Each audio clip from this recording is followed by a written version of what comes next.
Kayla, he thinks you're home. Isn't that sad? He ran to the door and thinks you're home.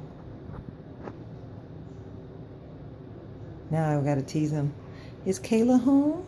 Uh-huh. Oh my God.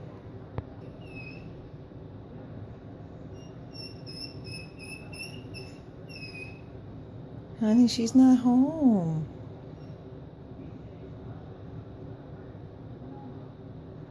What is that white ball that keeps flying through?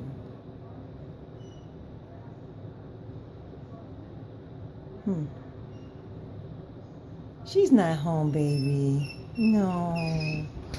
I'm sorry. Maybe she come visit you tomorrow, okay? Okay. Come on.